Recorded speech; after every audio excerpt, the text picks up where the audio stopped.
Alright guys, so this is going to be a trial video. Please let me know if you want me to make more, if you want me to explain better. This is the first one we're making, so let's start. So we're going to be working on this ignition lock, which came with a key. I'm going to use a different key, a brand new key, just to give you an example and to show you what was going on. The customer said that the ignition lock stopped working. Basically, he said the problem with it, you put the key in, you take it out, put it in, take it out, it would not unlock, and then on a 10 times, sometimes after 5 minutes, sometimes 15 minutes, it would actually go in and unlock it. So this is how it came. Customer said that he did work on this ignition lock about 3 years ago. He changed the micro switch inside of it, and it was working for some time, and now it's stopped. So in order to diagnose this, the tools which we're going to be using is the ESL testing tool, which is made by MB. Boris is a great guy, a great friend of mine, working on his tools. Then we're going to be using the emulator, which is also MB emulator. A newer version is coming up soon, but so far this is the best one out there.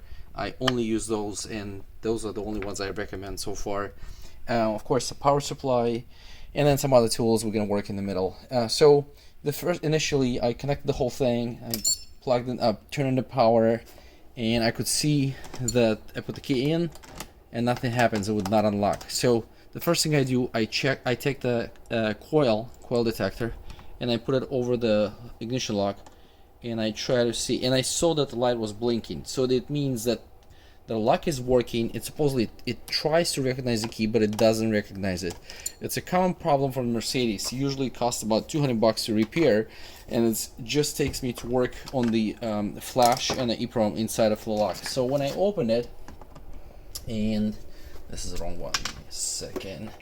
So opening it, I noticed that there's a lot of work been done to the ignition lock. It's been, to get to the micro switch, you need to do a lot of things, and this is obviously what the customer did. So every time when the ignition lock has been touched and something was done to it, then the job becomes most likely more than just a simple programming, and the price of course is going up with it, because it always takes me more time. It requires some parts or a replacement of the ignition lock. So this one has been opened before. That's why it's easier to open it with just your fingers, but try to learn how to open those without using special tools and without damaging any parts.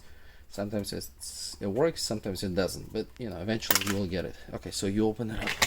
Okay, so the first thing you do, and the first thing I did, I use the KR55. I will do a separate video. It's a great tool, also by Boris, MB Keymaker. And I made this key with a chip in it, and I tried to just program the new key for this lock, and I tried to work it, and it wouldn't work. And I saw it also would unlock it would read the chip, supposedly would do something, but would not unlock the lock. And I actually opened up the whole lock, worked on it a lot, cleaned the whole thing, read it, put it back together, it still would not lock. And I actually end up buying another lock just to learn that apparently when something was worked on this lock before, this little antenna, which is going right here, right in the middle, and it's coming around the key, was broken off. It was completely missing. So basically replacing this antenna gave me ability to read the key again.